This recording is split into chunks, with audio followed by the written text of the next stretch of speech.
ओम नमो भगवते वासुदेवाय. सगळ्या नगराची वाताहत झाली. पुरंजन सुद्धा हाय हाय करायला लागला. पण तरी सुद्धा ग्रहासक्त असलेला हा देहगेहामध्ये मी आणि माझे पण असा भाव राखणारा हा पुरंजन विचारहीन झाला. त्याची विचारशक्ती कुंठित झाली. आपल्या स्त्रीच्या प्रेमपाशामध्ये अडकून तो अतिशय हीनदीन झाला, लाचार झाला. आणि जेव्हा ह्या सगळ्यांचा वियोग होण्याची वेळ आली तेव्हा मात्र तो आपले मुलगे, आपल्या मुली, आपले नातवंड, आपल्या सुना, आपले जावई, नोकर, घर, आपला खजिना, द्रव्यकोश आणि अन्य अन्य अनेक पदार्थांमध्ये अजूनही त्याची ममता शिल्लक होती, उरलेली होती.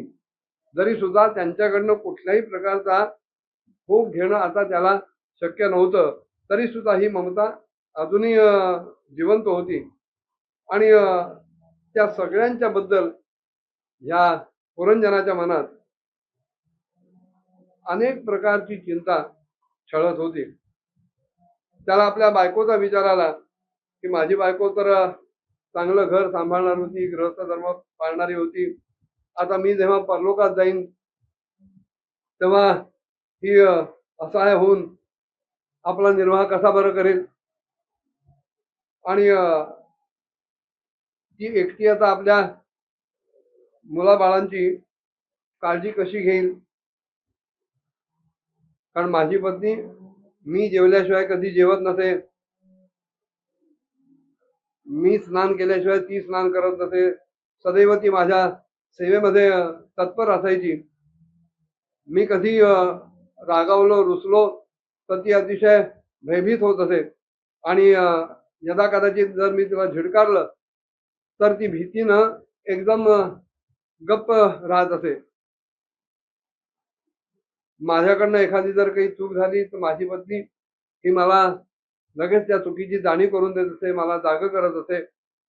आणि माझ्यामध्ये तिला इतकं प्रेम होतं की जर मी कधी परदेशात गेलो काही कामानिमित्तानं तर माझ्या विरह व्यथामुळे ती शुष्क होऊन अगदी कृश व्हायची.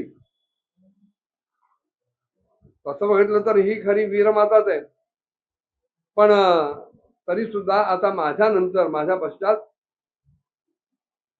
हा गृहस्थाश्रमाचा सगळा व्यवहार ती एकटी सांभाळू शकेल.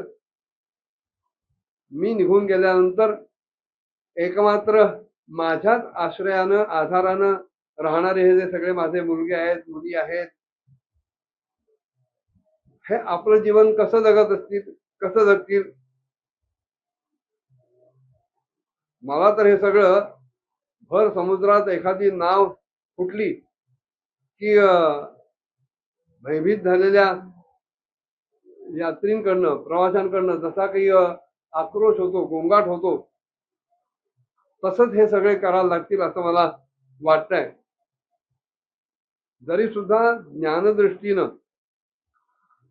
त्यानं असा शोक करणं योग्य नव्हतं, तरी सुद्धा अज्ञानाच्या अधीन असलेला हा राजा पुरंजन अशा प्रकारे अत्यंत दीन अशा बुद्धीनं आपल्या या स्त्री पुत्राधिकांच्या ठिकाणी इतका शोकाकुल झाला. आणि एवढ्यात त्याच वेळेला त्याला पकडून नेण्यासाठी भय नावाचा यवनराज तिथे येऊन टपकला. ज्या वेळेला हे यवन लोक त्याला एखाद्या पशुसारखा बांधून आपल्या इष्ट ठिकाणी ओढत खेचत नेत होते, त्यावेळेला त्याचे अनुचर सेवक सुद्धा अत्यंत आतुर आणि शोकाकुल होऊन त्याच्याबरोबरच जायला लागले. यवनांनी अडवलेला तो पंचफणा असलेला साप सुद्धा त्या पुरीला सोडून या सगळ्यांच्या बरोबर चालायला लागला. आणि तो गेल्याबरोबर सगळं नगर हे छिन्न भिन्न अस्ताव्यस्त झालं आणि आपल्या मूळ कारणामध्ये विलीन झालं. अशा प्रकारे महाबली यमनराजाच्या बलपूर्वक खेचण्यामुळं आता वास्तविक ह्या राजा पुरंजनाला काहीतरी सद्बुद्धी यायला पाहिजे.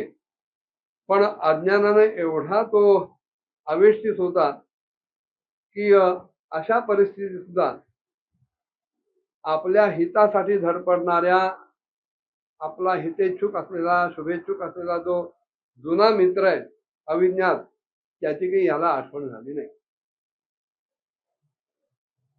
त्या निर्दय राजानं ज्या यज्ञ पशूंचा बळी दिला होता ते सुद्धा त्यानं दिलेल्या त्रासाचा बदला घेण्यासाठी, प्रतिशोध घेण्यासाठी अत्यंत क्रोधपूर्वक त्याला कुऱ्हाडीने छळायला लागले, मारायला लागले. आणि वर्षभर अशा विवेकहीन अवस्थेमध्ये घनदाट अशा अंधारामध्ये पडल्यानंतर हा पुरंजन नित्य निरंतर कष्ट भोगत राहिला आणि केवळ एका स्त्रीच्या आसक्तीतून त्याची ही अशी दुर्गती झाली. मग त्याच्या आयुष्यात पुढे काय काय घडलं पुढच्या भागात बघूया. ओम नमो भगवते वासुदेवाय.